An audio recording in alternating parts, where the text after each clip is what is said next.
दुनिया और अपने देश के आसपास बहुत कुछ उथल पुथल है। बड़े बड़े देश बड़ी उलझनों में फंसे हैं। कोई वॉर में उलझा है तो कोई आर्थिक परेशानियों से जूझ रहा है।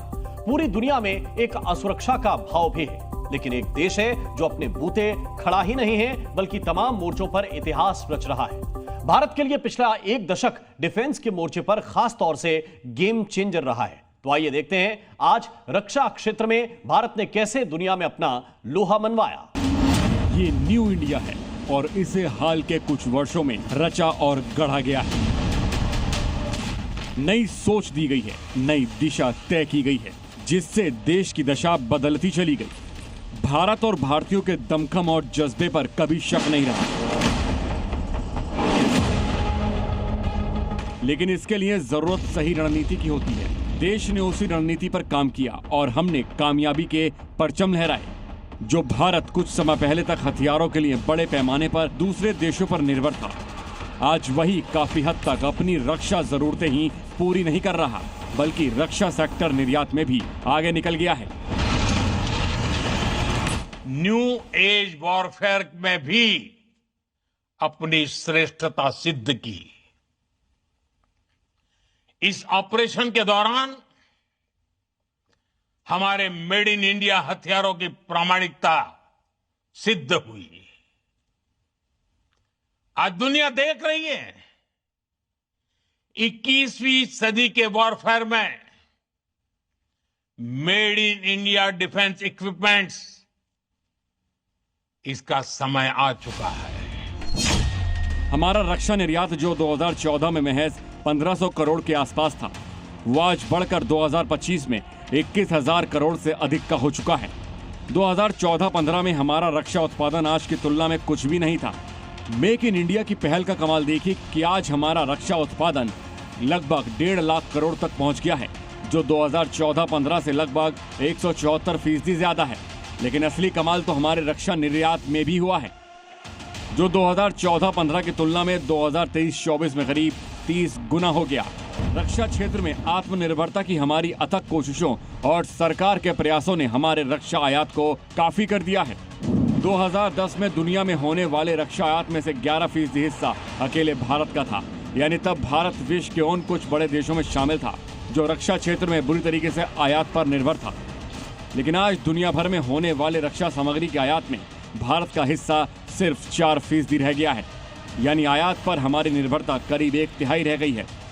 डिफेंस के मोर्चे पर आप तभी खुद को सुरक्षित मान सकते हैं जब आपके पास हथियारों के साथ रणनीतिक जगहों पर बेहतरीन इंफ्रास्ट्रक्चर भी हो।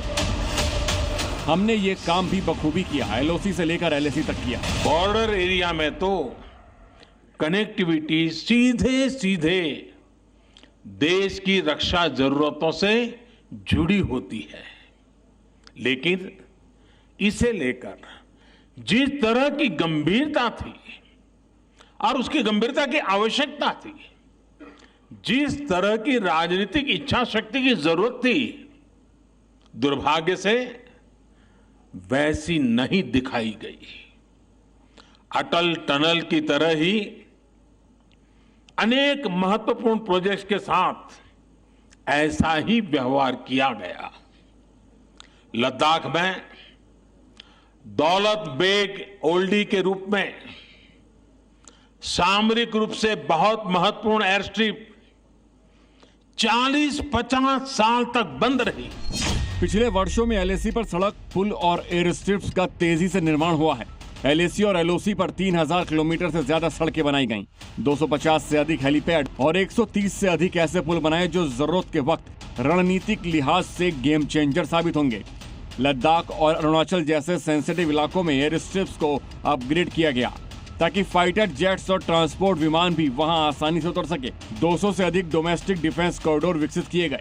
AI, ड्रोन, साइबर और स्पेस डिफेंस में समर्पित टेस्टिंग सेंटर बनाए गए। ऑपरेशन सिंदूर की सफलता के पीछे बहुत बड़ी वजह हमारी टेक्नोलॉजी और डिफेंस में मेक इन इंडिया की ताकत है। और इसमें बेंगलुरु और कर्नाटका के युवाओं का भी बहुत बड़ा योगदान है। नौसेना ने भी इस दौरान हिंद महासागर क्षेत्र में अपनी मौजूदगी और ताकत को खूब मजबूत किया है। विशाखापट्टनम, कारवार और अंडमान निकोबार में नेवल बेस मजबूत किए गए।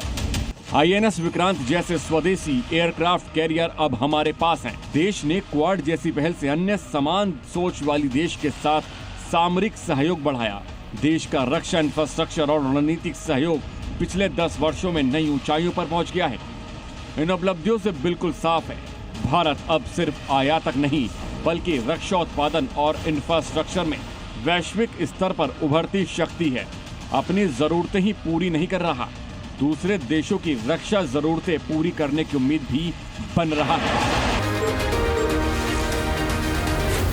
Zee News.